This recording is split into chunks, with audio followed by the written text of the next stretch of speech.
Olá!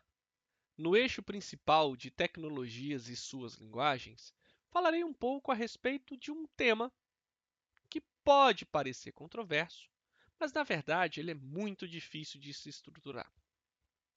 Falarei um pouco a respeito da origem da vida e de algumas ideias, algumas teorias ou princípios que a biologia usa para tentar chegar num consenso, como onde foi e as condições que levaram a Terra naquele momento, a Terra chamada primitiva, a permitir o surgimento de formas simples e posteriormente complexas de vida.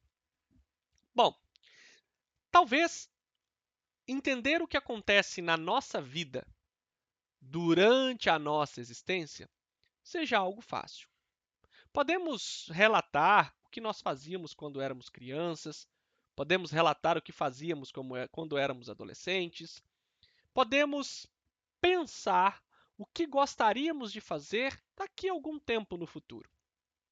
Mas talvez entender a história dos nossos pais, nós precisamos às vezes perguntá-los como foi, como era a vida, como eram as relações que as pessoas estabeleciam no comércio, enfim. Talvez entender 500 anos atrás fique um pouco complexo e nós passamos a necessitar de relatos históricos, de documentos. A história ela surge para nos contar. Mas e no momento onde a escrita ela não existia? Muitas coisas eram contadas boca a boca e isso se perdia. A história ela passa a ser contada do ponto de vista humano a partir do surgimento da espécie humana. E ela se torna mais robusta a partir da escrita. Mas, se nós começarmos a datar pela radiação dos elementos químicos, pelo decaimento dessa radiação, processo ao qual conhecemos como meia-vida, a Terra ela possui algo em torno de 4,5 ou 4,6 bilhões de anos. O que aconteceu desde sua formação? O que aconteceu no sistema solar, que precisamos entender? O que aconteceu com o nosso sistema na nossa galáxia e no nosso universo? Para que as condições nessa zona habitável pudesse permitir a origem da vida. Se tentarmos pegar essa história e condensarmos essa mesma história em 24 horas, na última hora é que surgiu os organismos vivos na Terra. E durante mais da metade do tempo, algo em torno de 3,8 bilhões de anos, a Terra ficou, entre aspas, inabitadas ou se habitadas por formas unicelulares de micro-organismos. E foi graças ao término do período pré-cambriano ou a explosão cambriana nos últimos 500 milhões de anos atrás que fez com que o mundo fosse habitado por organismos cada vez mais complexos. E nos últimos segundos destas 24 horas é que o ser humano surgiu há aproximadamente 300 ou 200 mil anos atrás. Assim, conseguimos comprovar a presença e a forma de vida no planeta num passado distante graças ao estudo dos fósseis, graças ao processo de fossilização, que é muito comum na geografia entendermos a partir do momento que estudamos tipos de rocha. Sabemos que a fossilização ela só ocorre se em um determinado local existir, primeiro, ser vivo, esse ser vivo morrer naquele local e morrer sobre um leito de rocha sedimentar e ser soterrado, transformando agora em fóssil. Nesse caso, aqui nessa imagem, mostro para vocês alguns estromatólitos, ou seja, rochas fossilizadas com a existência de bactérias filamentosas, datando de aproximadamente 3,5 milhões de anos atrás. Na verdade, 3,5 bilhões de anos atrás. Esses foram os primeiros achados que mostram o quão antigo é, ou quão antigo foi, os primeiros organismos vivos existentes no planeta. Assim, nos últimos 1,5 ou 1.500 milhões de anos atrás, os primeiros organismos eucariontes surgem. Nos últimos 500 milhões de anos, o surgimento dos vertebrados, os répteis surgindo ali junto com os anfíbios no espaço de 100 milhões de anos de diferença entre 400 e 300 milhões de anos atrás. Pode parecer pouco, 100 milhões de anos, mas para a idade do universo, para a idade da Terra, é um tempo relativamente curto.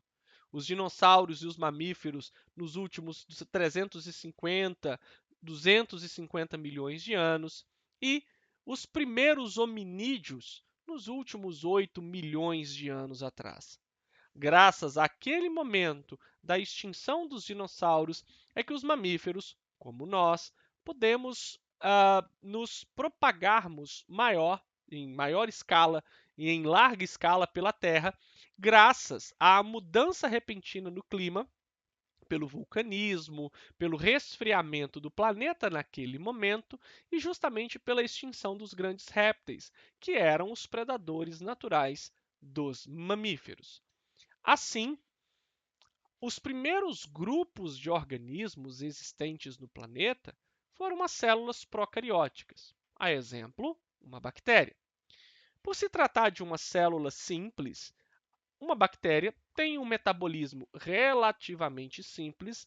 Percebam que eu estou usando a palavra simples em oposição ao complexo, porque em biologia nenhum organismo é melhor ou pior, e sim um organismo ele é mais ou menos adaptado, ele é mais simples ou mais complexo. Mas um organismo complexo, em alguns casos, ele pode não fazer o que o organismo simples faz e vice-versa. Na verdade, a simplicidade e a complexidade se dá pela organização. Assim, temos as bactérias ou as arqueobactérias, que foram um dos principais e primeiros organismos a existir no planeta. Fato é que estes organismos ainda existem, preservando boa parte de suas características desde então. A diferença da célula para a célula procariótica é que agora a célula eucariótica ela possui o DNA, que vamos chamar de estrutura nuclear, revestido por uma membrana chamada carioteca. Além desse fato, nós temos uma célula mais complexa em tamanho e também em função, graças à existência de certas organelas ou, entre aspas, pequenos órgãos que desempenham funções específicas, como a respiração celular, a fotossíntese, a síntese de compostos proteicos e compostos ricos em lipídios e carboidratos mais complexos.